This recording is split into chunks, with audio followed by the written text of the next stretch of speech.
absolutely love King Arthur and all Arthurian legends, and now I am here to tell you guys some of my favorites.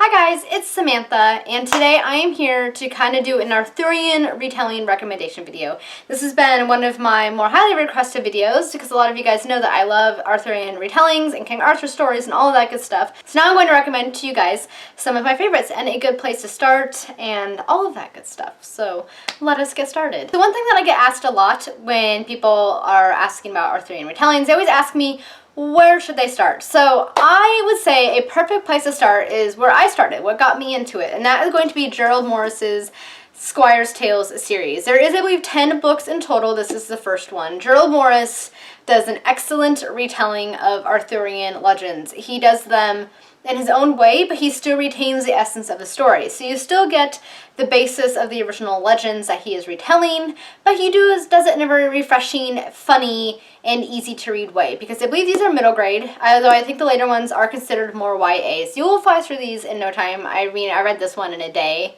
and they're just fantastic. They're hilarious. I read these back when I was in high school, and they just made me fall in love with King Arthur and Gawain and all of those round table guys, and they're fantastic. So I highly recommend Gerald Morris's Squires Tales series. You will enjoy it, and it's a perfect place to start and introduce you to Arthurian legends and all of the characters. The next book series that I really enjoyed that is based on Arthur legends is the Merlin series by T.A. Barron, Merlin and Lost Years. This is book 1. There are altogether 11 of these, I believe. I read this series first time when I was back in high school as well. Really enjoyed it. It follows Merlin from a young age into adulthood. It shows what he went through, how he was raised, what happened to him.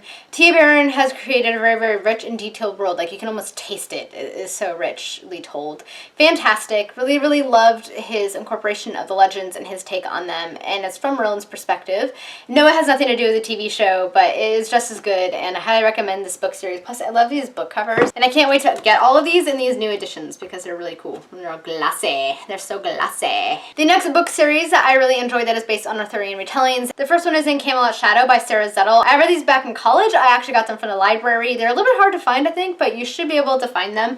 I really enjoyed them. They follow female characters. I believe they're actually told from their perspective. I think it's been a while since I read them, but I remember being totally engrossed in them. The first story follows Risa, who ends up falling in love with Sir Gawain, and Gawain ends up witnessing her attacked by sorcerer, and she ends up being turned into this horrible creature, this horrible monster thing, and Gawain will have to save her. There's a lot of romance elements, but they're really well done, and Sarah Zettel has created very lovable and likable characters. Really enjoy these books. They're just great, and they follow a different character each time. There are 4 altogether. The series itself is called The Path to Camelot. Really strong female characters, really enjoyable. Highly recommend them. Very good. The next book that I read is a lesser known one and his only fantasy novel, and that is The Acts of King Arthur and His Noble Knights by John Steinbeck. This was not as good as I was anticipating, but if you love King Arthur legends and Arthurian retellings and you've already read some, then I would suggest picking this one up. I don't suggest this as a first read because basically Steinbeck has taken Morte DArthur, who had compiled all the legends into the big volume in the 1400s, I believe it was, while he was in prison. Fun fact. It's basically Steinbeck's retelling of those, but it's not even so much as retelling as basically a rewriting of modern English, if you will. But it was still really enjoyable. Second book in this, I believe, was my favorite. The one that dealt with Gawain and 2 other knights was really enjoyable. So if you already have an appreciation for Arthurian retellings, then I definitely think that you will enjoy John Steinbeck's take on the King Arthur legends. Again, not something I would start out with because it was a little bit dull, but it was still enjoyable to see his take on it. Also, fun fact, Morte DArthur is what got John Steinbeck into reading and writing. He absolutely loved the legends. He loved playing them out with his sister, and it was these legends that started John Steinbeck's career, which I thought was quite fascinating. It's mentioned in the foreword, in case you're wondering where I got that trivia. The next 2 books I had to talk about are ones that I actually haven't read yet, but I'm very excited to read, so I figured you guys might be as well. The first one is Camelot Burnie by Catherine Rose. This is a steampunk Arthurian retelling. So it is an Arthurian retelling. It takes place in Camelot, but there are a lot of steampunk elements to it. It sounds really fascinating. Steampunk is something I've been wanting to get into, and it sounds like a really interesting combination, so I'm excited to read it and check it out for myself. The next book series that I can't wait to start at all, I'm so excited, and that is The Skystone by Jack White. This is the first in a series of Arthurian retelling novels, but these start out way before King Arthur. They start with the Romans and his ancestors, and it just sounded really good. I've heard a lot of good things about it. It sounds like an interesting take on it. You don't typically see it starting that far back, and I am very, very, very excited to see how I like it, especially after the people I've talked to who have read it said it's amazing. So I hope to get onto this one very soon, and I am excited to do so. And the last one that I haven't finished yet, but I did start, and it is one of the most famous ones, and that is The Once and Future King by T.H. White. This is actually what the Disney movie The Sword and the Stone is based off of, the first book. It follows Arthur from a young age into adulthood. It was his take on the Arthurian retellings.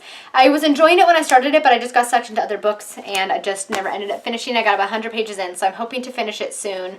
It is a classic. It was written back in the 50s, I believe, and I cannot wait to finish this one as well. And of course, that brings us to the final one, the one that I can't even believe I haven't read all the way through. I've only read part of it, and that is Morte DArthur by Sir Thomas Malory. Sir Thomas Malory basically took all of the legends of the time about King Arthur and compiled them into one volume. Basically, it was his retelling, if you will, because a lot of them were told from word of mouth, King Arthur stories, and some were taken from other cultures. Like, I believe Lancelot actually came from France, Lancelot legends, but King Arthur came from Wales, I think. I remember studying this at some point.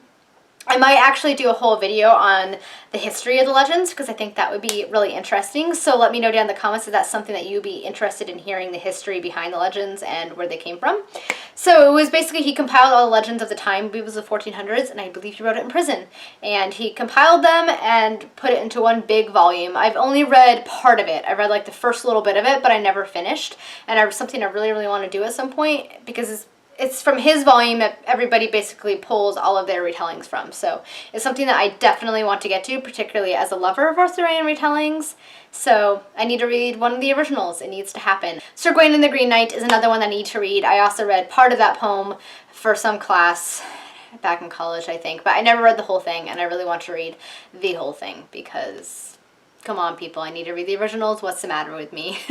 Alright guys, this was my Arthurian retelling recommendation video. I hope you enjoyed it. Again, let me know down in the comments if you'd be interested in seeing a video on the history behind Arthurian retellings or Arthurian legends in general, and I will try and get on that. Let me know if you have read any of these books, what your thoughts are, or if you are excited to read them. Thank you guys so much for watching, and until next time, happy reading. Bye!